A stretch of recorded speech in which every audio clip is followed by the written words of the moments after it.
ನೋಡಿ ಫ್ರೆಂಡ್ಸ್, ಈ ರೀತಿ ನಮ್ಮೂರು ಅಭಿವೃದ್ಧಿ ಆಗ್ತಾ ಇರೋದು ಖುಷಿ ಆಗ್ತಾ ಇದೆ.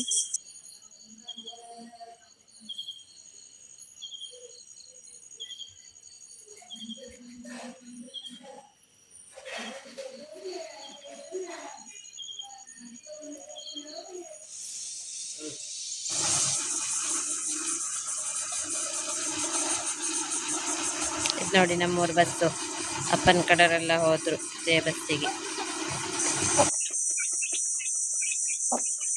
ಚಿಕ್ಕಲ್ಲಿ ಹೇಗಿತ್ತು ನೋಡಿ, ಅದು ಹಾಗೆ ಇತ್ತು. ಅದು ಒಂದು ಮಾತ್ರ ಥರ ಮುಟ್ಟು ಹೋಗುತ್ತೆ.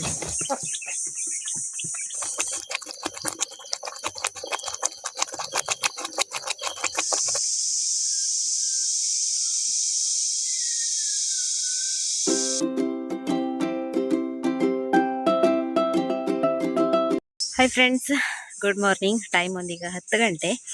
ನಾನು ಸ್ವಲ್ಪ ನನಗೆ ಅನ್ನಾರ ಕಡೆ ಕೆಲಸ ಉಂಟು ಅಂತ ಹೊರಟಿದ್ದೆ. ಬ್ಯಾಂಕಿಗೆ ಹೋಗಬೇಕು. ಹೀಗೆ ಸ್ವಲ್ಪ ಸಣ್ಣ ಪುಟ್ಟ ಕೆಲಸ ಉಂಟು ಅಂತ ಹೊಂಟಿದ್ದೀನಿ. ಮನೆಯಿಂದ ಒಂದು ಸ್ವಲ್ಪ ದೂರ ಕೂಡ ಬಂದಿದ್ದೀನಿ. ಹಾಗೆ ನಿಮಗೊಂದು ಗುಡ್ ನ್ಯೂಸ್ ಉಂಟು, ಹಾಗಾಗಿ ಇದು ಸ್ಟಾಪ್ ಮಾಡಿ ವಿಡಿಯೋ ಮಾಡ್ತಾ ಇದ್ದೀನಿ. ಸೊ ಏನು ಅಂತ ತೋರಿಸ್ತೀನಿ ಇರಿ ನಿಮಗೆ. ಫ್ರೆಂಡ್ಸ್, ಇಲ್ಲೊಂದು ಈ ಥರದೊಂದು ಕಾಣಿಸ್ತಾ ಉಂಟಲ್ಲ, ಎಸ್, ಏನು ಗುಡ್ ನ್ಯೂಸ್ ಅಂದರೆ ನಮ್ಮೂರಲ್ಲಿ ನೆಟ್ವರ್ಕ್ ಟವರ್ ಸ್ಯಾಂಕ್ಷನ್ ಆಗಿಬಿಟ್ಟು ನೋಡಿ, ಕನ್ಸ್ಟ್ರಕ್ಷನ್ ಆಗಿದೆ. ಇನ್ನು ಇದಕ್ಕೆ ನೆಟ್ವರ್ಕಿಂಗ್ ಕೇಬಲ್ಸನ್ನು ಕೊಡಬೇಕು. ಸೊ ನೋಡಿ, ಇದೇ ಗುಡ್ ನ್ಯೂಸ್. ನಮಗೀಗ ನೆಟ್ವರ್ಕಿನ ಸಮಸ್ಯೆ ಇರೋದಿಲ್ಲ ಅಲ್ಲ. ಇವಾಗ ನಾವು ಏನು ಹೇಳಿ, ವೈಫೈ ಮೂಲಕ ನಾವು ಮೊಬೈಲ್ಗಳನ್ನೆಲ್ಲ ಯೂಸ್ ಮಾಡ್ತಾ ಇದ್ದೀವಿ. ನೆಟ್ವರ್ಕಿಗೆ ಏನು ತೊಂದರೆ ಇಲ್ಲ. ಆದರೆ ಅದು ಮನೇಲಿ ಇರುವಷ್ಟೊತ್ತಿಗೆ ಮಾತ್ರ ಬರ್ತಿತ್ತು. ಇದೀಗ ನಮ್ಮ ಊರ ಎಲ್ಲ ಕಡೆಯೂ ನೆಟ್ವರ್ಕ್ ಕವರ್ ಆಗ್ತದೆ. ಸೊ ಖುಷಿ ಆಗ್ತಾ ಉಂಟು ನೋಡಿ. ನಮ್ಮೂರಿಗೆ ಒಂದು ನೆಟ್ವರ್ಕ್ ಟವರ್ ಸ್ಯಾಂಕ್ಷನ್ ಆಗಿ ಮುಗಿದಿದೆ ಕೆಲಸ.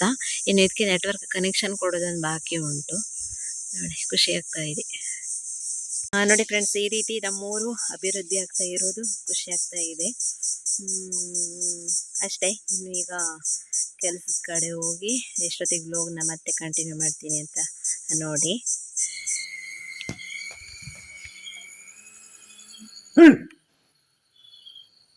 ಹೊಂದಾಡೋದಿಲ್ಲ.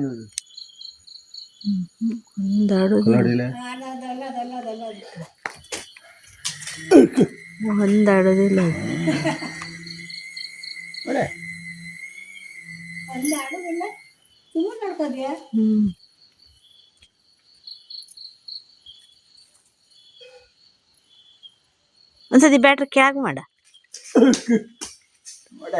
ಓಡ್ಲಿಲ್ಲ.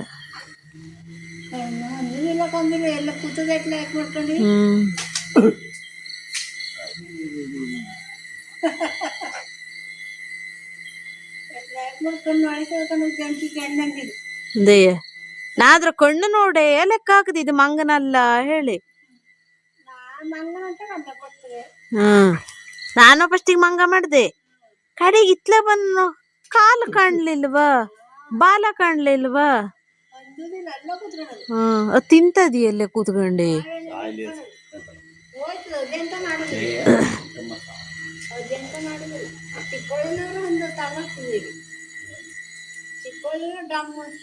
ದೇವ್ ಕೂತಂಗ್ ಕೂತದೆ ಹೇಳಿ.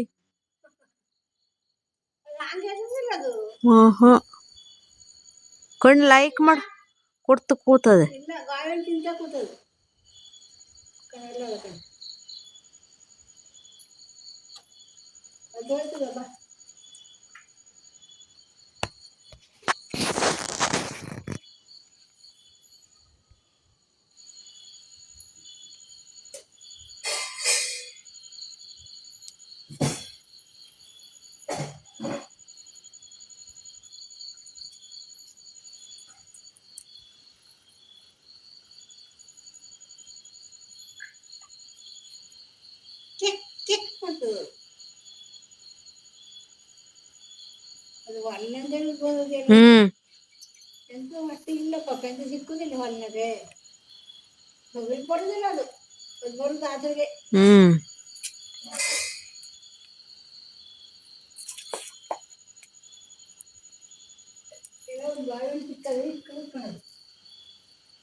ನೋಡಿ ಇದು ಬಿಳಿ ಬಸ್ಲೆ ಚಪ್ರದಲ್ಲಿ ಅಂದರೆ ಹಸಿರು ಬಸ್ಲೆನೇ ಇದು. ಹಿಂದಿನ ವಿಡಿಯೋದಲ್ಲಿ ಯಾರು ಹೇಳ್ತಿದ್ದೀರೋ ಅದು ಹಸಿರು ಬಸ್ಲೆ ಬಿಳಿ ಬಸ್ಲೆ ಅಂತ ಯಾಕೆ ಹೇಳ್ತೀರಿ ಅಂತೇಳಿ. ಈಗ ಕೆಂಪು ಬಸ್ಲೆ ಎಲ್ಲ ನೋಡಿರ್ತೀರಲ್ಲ, ಆ ಲೆಕ್ಕದಲ್ಲಿ ಇದನ್ನು ನಾವು ಹಸಿರು ಬಸ್ಲೆಯನ್ನು ಬಿಳಿ ಬಸ್ಲೆ ಅಂತ ಕರೆಯೋದೊಂದು ವಾಡಿಕೆ ಅಷ್ಟೇ. ಹಾಗೆಯೇ ಕೆಲವೊಂದು ಬೀಜಗಳನ್ನ ಬಂದಿತ್ತು, ಅದನ್ನು ಕಟ್ ಮಾಡ್ದೇ ಹಾಗೆಯೇ ಬೆಳೆಯೋದಕ್ಕೆ ಬಿಟ್ಟಿದ್ದು. ಈಗೆಲ್ಲ ಹಣ್ಣಾಗಿದೆ ನೋಡಿ. ಇದನ್ನು ನಾವು ಮುಂದಿನ ವರ್ಷದಲ್ಲಿ ಆ ಸೀಸನ್ನಲ್ಲಿ ನಾವು ಗಿಡಗಳನ್ನ ಮಾಡ್ಕೊಳ್ಳಿಕ್ಕೆ ಆಗ್ತದೆ. ಹಾಗಾಗಿ ನಾನು ಒಂದಿಷ್ಟು ಬೀಜಗಳನ್ನೆಲ್ಲ ಹಾಗೆ ಕಟ್ ಮಾಡ್ದೇ ಇಟ್ಟಿದ್ದೆ. ಈಗೆಲ್ಲ ಅದು ಈ ರೀತಿಯಾಗಿ ಹಣ್ಣಾಗಿದೆ ನೋಡಿ. ಈ ರೀತಿಯಾದಂಥ ಒಂದು ಕಪ್ಪು ಬಣ್ಣಕ್ಕೆ ಬರ್ತದೆ.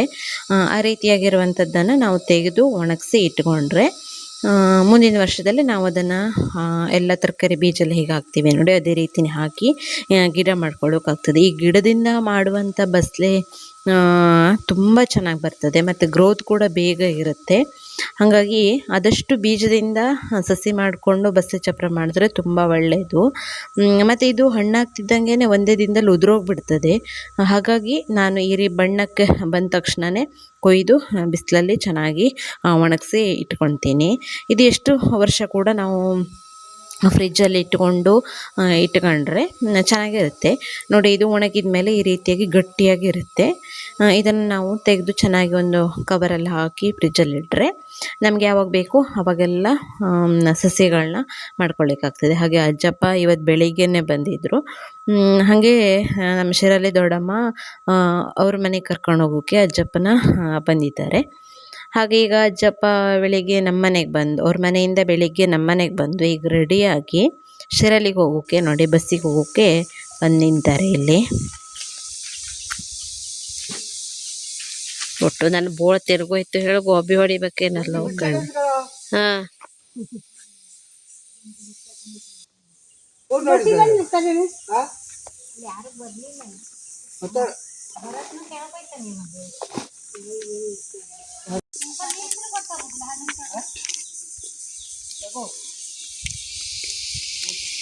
ಬರತ್ತೆ ಎಲ್ಗೈತಿಯಾ ಮನೆಗೆ?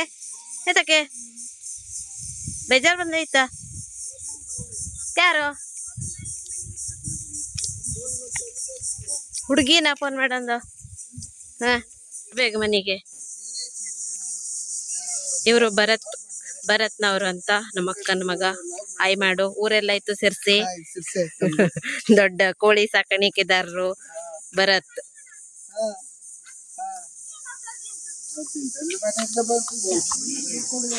ಮರೆಯತೇನೆ ನಿಂಗೆ. ಸಿರ್ಸಿ ಬದಿಗೆ ಯಾವ ಪ್ಲೇಸ್ ಅದ ಹೇಳು? ಹೆಸರು ಹೇಳು ಯಾವ್ದು ಹೇಳಿ.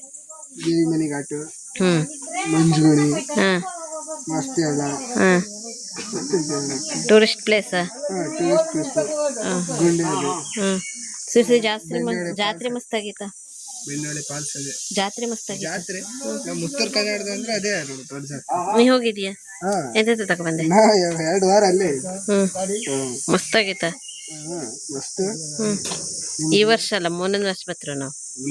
ನೀವು ಇದೆ ಮೊಬೈಲಲ್ಲಿ ಇದೊಂದು ಮಾಡೋದಂದ್ರೆ ಕಲಿಯಿರಿ. ಜಾತ್ರೆ ಗಿತ್ರಿಗೆಲ್ಲ ಬರ್ಬೇಕು.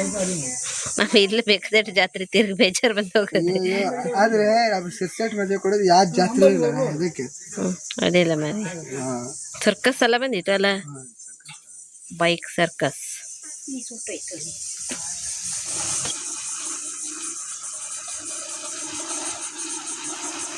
ನೋಡಿ ನಮ್ಮೂರು ಬಸ್ಸು. ಅಪ್ಪನ ಕಡೆಯವರೆಲ್ಲ ಹೋದ್ರು ಇದೇ ಬಸ್ಸಿಗೆ.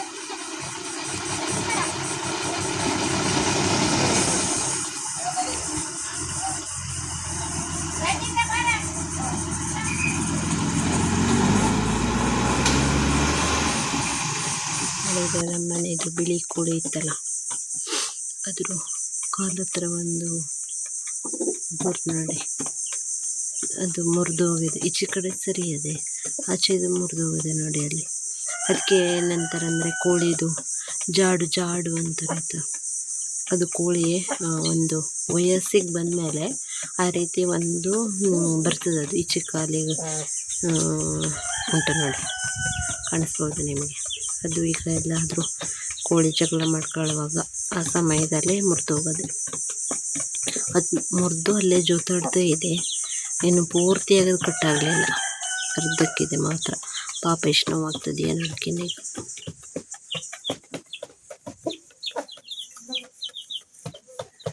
ಈ ಕಡೆ ಕಾಲಿಂದ ಹೇಗಿದೆ ನೋಡಿ, ಅದೇ ರೀತಿಯೇ ಆಚೆ ಕಡೆದೇ ಇದ್ದಿತ್ತು.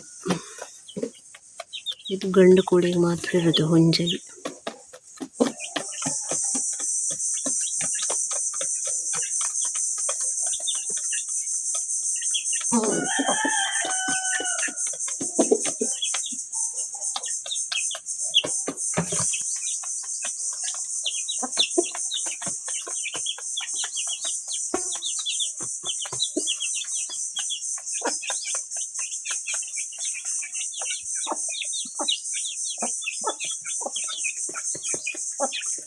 ಹಿಂಗಾಗದೆ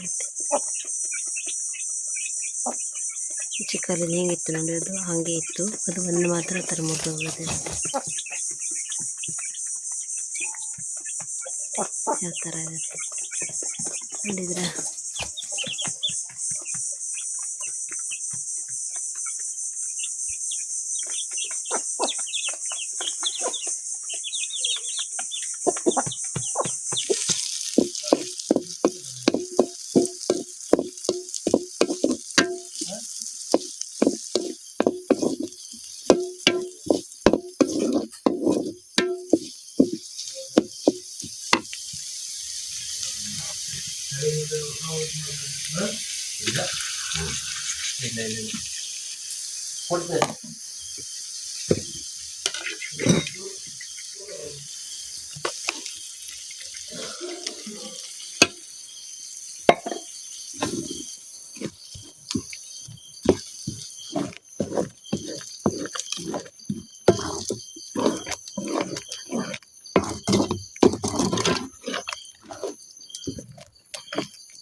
ನಾನು ಉಪ್ಪು ದೋಸೆ ವಿಡಿಯೋವನ್ನು ಹಾಕಿದವಾಗೆಲ್ಲ ಆನಂದ್ ನಾಯ್ಕ್ ಅಂತಂದ್ಬಿಟ್ಟು ಅವ್ರ ಗೂಗಲ್ ಅಕೌಂಟ್ ನೇಮ್, ಅವರದ್ದು ಕಾಮೆಂಟ್ ಯಾವಾಗಲೂ ಇರ್ತಿದ್ವು, ಉಪ್ಪು ದೋಸೆ ರೆಸಿಪಿ ತೋರಿಸು ಚೈತ್ರ ಅಂತಂದ್ಬಿಟ್ಟು. ಹಾಗಾಗಿ ಇವತ್ತು ಮಾಡ್ತಿದ್ದೆ ಅಂತಂದ್ಬಿಟ್ಟು ಅವರಿಗೋಸ್ಕರ ಈ ಕ್ಲಿಪ್ಪಿಂಗನ್ನು ಆ್ಯಡ್ ಮಾಡ್ತಾ ಇದ್ದೀನಿ. ಇನ್ನು ಯಾರ್ಯಾರಿಗೆಲ್ಲ ಈ ದೋಸೆ ರೆಸಿಪಿ ಬೇಕು ನೋಡಿ, ಅವರೆಲ್ಲ ಕಂಪ್ಲೀಟಾಗಿಯೇ ನೋಡ್ಕೊಳ್ಬೋದು.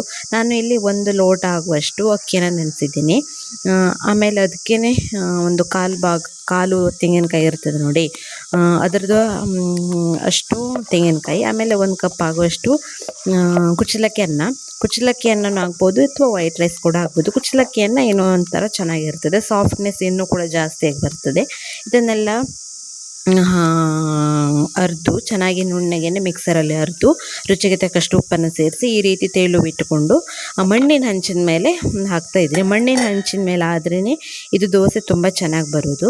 ಹಾಗೆ ಅಕ್ಕಿ ಎಲ್ಲ ಮೊದಲಿನ ದಿನವೇ ನೆನೆಸಿಟ್ಕೊಂಡಿರಬೇಕು, ಅದೆಲ್ಲ ಬೇಸಿಕ್ ಥಿಂಗ್ಸ್ ಇರ್ತಂತಂದ್ಬಿಟ್ಟು ನಾನು ಆ ಥರ ಹೇಳ್ತಾ ಬರಲಿಲ್ಲ. ಮಣ್ಣಿನ ಹಂಚಿನ ಮೇಲೆ ಒಲೆಯಲ್ಲಿ ಈ ರೀತಿ ದೋಸೆ ಮಾಡಿದ್ರಂತೂ ತುಂಬಾ ರುಚಿಯಾಗಿ ಬರ್ತದೆ. ನಮ್ಮ ಮನೇಲಂತೂ ಇದೊಂಥರ ಎಲ್ರಿಗೂ ಫೇವ್ರೇಟ್ ಅಂತಲೇ ಹೇಳ್ಬೋದು. ಹಾಗೆ ನನಗಂತೂ ತುಂಬ ಇಷ್ಟ. ವಾರದಲ್ಲಿ 1 ದಿನ 2 ದಿನ ಎಲ್ಲ ನಮ್ಮ ಮನೇಲಿ ದೋಸೆ ರೆಸಿಪಿ ಇದ್ದೇ ಇರ್ತದೆ. ಸೊ ತುಂಬ ಸಾಫ್ಟಾಗಿ ಇರುತ್ತೆ. ಹಾಗೆಯೇ ನೋಡಿ ಚಟ್ನಿ, ಚಿಕನ್ ಸಾಂಬಾರು, ಹೀಗೆ ನಾನ್ ವೆಜ್ಜು ಮತ್ತು ವೆಜ್ ಎರಡಕ್ಕೂ ಈ ದೋಸೆ ತುಂಬಾ ಚೆನ್ನಾಗಿರುತ್ತೆ. ಹಾಗೆಯೇ ಬೇಯಿಸುವಾಗಲೂ ಕೂಡ ಅಷ್ಟೇ, ತುಂಬ ಹೊತ್ತೆಲ್ಲ ಬೇಕು ಅಂತಲ್ಲ, ಎಲ್ಲ ಈಸಿಯಾಗಿ ಒಂದು 2 ನಿಮಿಷ ಬೇಕಾಗ್ಬೋದು ಅಷ್ಟೇ. ತುಂಬ ಚೆನ್ನಾಗಿರುತ್ತೆ. ಹಾಗಾಗಿ ಈ ರೀತಿ ನಾವು ಮಾಡೋದು. ಕಡಿಮೆ ವಸ್ತು, ಒಂದು 3ರಿಂದ 4 ವಸ್ತು, ಅಕ್ಕಿ, ಕಾಯಿ ಮತ್ತು ಅನ್ನ, ರುಚಿಗೆ ತಕ್ಕಷ್ಟು ಉಪ್ಪು ಮತ್ತು ನೀರು, ಇದಿಷ್ಟೇ ವಸ್ತುಗಳು ಬೇಕಾಗಿರೋದು. ಅಷ್ಟರಲ್ಲೇ ಇಷ್ಟೊಂದು ರುಚಿಯಾಗಿರುವಂಥ, ಮೃದುವಾಗಿರುವಂಥ ಉಪ್ಪಿದೋಸೆ ತುಂಬಾ ರುಚಿಯಾಗಿರುತ್ತದೆ. ಹಾಗೆ ನಾನು ರಾತ್ರಿ ಹಸಿ ಸಟ್ಲಿ ಸುಕ್ಕ ಮಾಡಿದ್ದೆ ನೋಡಿ. ಸೊ ಅದರ ಜೊತೆಗಂತೂ ತಿನ್ನೋದಕ್ಕಂತೂ ವಾವ್ ಅಂತ ಅನಿಸುತ್ತೆ. ಸೊ ನೀವು ಕೂಡ ತಪ್ಪದೇನೆ ಈ ದೋಸೆ ರೆಸಿಪಿನ ಟ್ರೈ ಮಾಡಿ. ಹೇಗೆ ಮಾಡೋದು ಅನ್ನೋದೆಲ್ಲ ತೋರಿಸಿದ್ದೀನಿ, ಯಾವ್ಯಾವ ವಸ್ತುಗಳನ್ನೆಲ್ಲ ಹಾಕಬೇಕು ಅನ್ನೋದೆಲ್ಲ. ಅಕ್ಕಿ, ಆಮೇಲೆ ಕಾಯಿ, ಅನ್ನ ಎಲ್ಲನೂ ಕೂಡ ಒಟ್ಟಿಗೆ ಮಿಕ್ಸರಲ್ಲಿ ಹಾಕಿ ಅರೆದ್ರಾಯಿತು. ಎಲ್ಲನೂ ಸಪ್ರೇಟ್ ಅರಿಬೇಕು ಅನ್ನೋದೆಲ್ಲ ಏನಿಲ್ಲ. ನಾವು ದೋಸೆಗೆಲ್ಲ ಹೇಗೆ ಅರಿತೀವಿ ನೋಡಿ, ಅದೇ ರೀತಿಯೇ ಎಲ್ಲನೂ ಒಟ್ಟಿಗೆ ಹಾಕಿ ಅರಿಬೇಕು. ಹೀಗೆ ಈ ರೆಸಿಪಿಯ ಮಾಡುವಂಥದ್ದು.